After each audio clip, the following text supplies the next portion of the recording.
Hello everyone, আসসালামু আলাইকুম। কেমন আছেন? আশা করি অনেক অনেক ভালো আছেন। তো আজকে ছাদ বাগান থেকে বেগুন আর শাক নিয়ে আজকে ভাজি করব। তো যাই হোক, এদিকে বেগুনগুলো ছিটতেছিলাম। উফ, কী যে শান্তি, কী যে শান্তি, কী যে শান্তি। দেখেন, আজকে বেগুন গাছের বেগুন দিয়ে আজকে ভর্তা করে ভাত খাবো।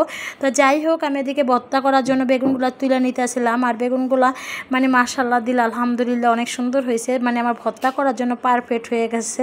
মানে যে বেগুনগুলো অনেক আবাতি ছিল, তো বাট আমার ভর্তা খাইতে ইচ্ছা করছিলো গাছের বেগুন। আর এই যে সাদা বেগুনগুলো, গোল বেগুনগুলো, এগুলো অনেক বড় হয়। তাই ভাবলাম ছোট ছোট যেহেতু কালা বেগুন করলে অল্প একটু হয়ে যাবো, তো ভাবলাম এগুলো একটু করে নেই। তো যাই হোক, গাছের বেগুন এরকম ছিঁড়তে পারতে কার না ভালো লাগে বলেন তো। আজকে আমার ছাদ বাগানের বেগুন ভর্তা আর হলি করবার প্রচুর রোদ। আমি যে শাকগুলো তুলছি, মানে এটা ভিডিও করতে পারিনি, এরকম একটা অবস্থা হয়ে গেছে। অনেক রোদ, আমি একবার টিকতেই পাই না। তো ভাবলাম বেগুনগুলো ছিঁড়ে আমি চলে যাই, শাকগুলো তুললে পরে মোবাইল আর ভিডিও করে। আর অনেক রোদ আসছিলো, তো আমি ফার্স্টে ভাবছিলাম মনে হয় ভিডিও সুন্দর হয় না। পরে বাসায় এসে দেখি না, মাশাআল্লাহ দিলে ভিডিওগুলো তো সুন্দর হয়েছে। এই জন্য আমি শাকগুলো তোলা দেখাই নাই। তো যাই হোক, এদিকে শাক তুলে বেগুন তুলে বাসায় চলে আসবো।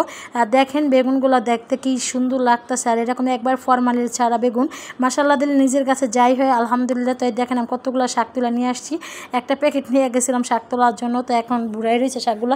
তো যাই হোক, শাকগুলো ঢেলে নিলাম আর পাকগড়ায় সেটা ভিডিও করতেছিলাম। আর এখানে হচ্ছে কুমড়ি শাক, হেঁচি শাক, লাউ শাক, মিষ্টি কুমড়ার শাক, আলু শাক, পুঁই শাক, মানে 7-8 রকমের শাক ছিল নিজের কাছে। নিজের ছাদ বাগানের শাক আর সবজি আজকে বেগুন ভর্তা শাক করব। তো যাই হোক, বেগুনগুলো যে কালা বেগুনগুলো একটু 1-2টা বেগুন নষ্ট ছিল, আর সাদাগুলো একবার পারফেক্ট ছিল। ধুয়ে পরিষ্কার করে কেটে এখন একটু হলুদ করে মরিচ করে লবণ দিয়ে নিলাম। এখন তেলে ভাজিয়ে নেব। ভাজিয়ে আজকে বেগুন ভর্তাটা করবো। ভাবছিলাম পুরে বেগুন ভর্তা করব। আর কি লেগে জানি সিলিন্ডার বেগুন ভর্তা পড়তে গেলে আমার ভয় লাগে।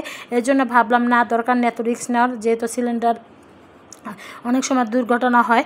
এর জন্য বেগুনগুলো আমি এইভাবে ভাজা ভর্তা করে নিব। তো যাই হোক, এই দেখেন আমার বেগুন ভাজাগুলো হয়ে গেছে।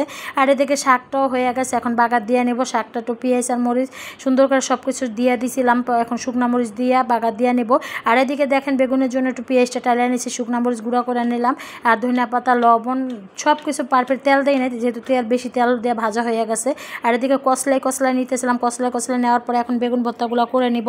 তো বেগুন ভর্তাটা কে কে পছন্দ করেন অবশ্যই একটু কমেন্টে জানাবেন। আর বলেন তো, এই আমার নিজের কাছে শাকসবজি আর বেগুন ভর্তা দিয়ে কয় প্লেট ভাত খাওয়া যাবে? আপনারা একটু বলে দিবেন যে আমি কয় প্লেট ভাত খাইতে পারবো এই বেগুন ভর্তা দিয়ে। তো যাই হোক, বেগুন ভর্তা এরকম আমার একবারও হয়ে গেছে। দেখেন কত সুন্দর একটা কালার আসছে বেগুন ভর্তার। মশলা দিলে খেতে ওরকম অনেক মজা হবে। তো যাই হোক, আমি আপনাদের আশায় বসে রয়েছি যে কয় প্লেট আমি ভাত খাইতে পারবো আর শাক ভাজি দিয়ে আর বেগুন ভাজা দিয়ে আজকে ছাদ বাগানের। তো দেখেন আমার একবার পারফেক্টলি শাকটার কালারটা কত সুন্দর হয়েছে। আর এদিকে বেগুন ভর্তা একটু বালাচাও ভর্তাও করে নিয়েছিলাম। তো যাই হোক, ফাইনালি আমার বেগুন ভর্তা বালাচাও ভর্তা হয়ে গেছে। এখন আমি ভাত খাবো। টাটা, বাই বাই, আল্লাহ হাফেজ।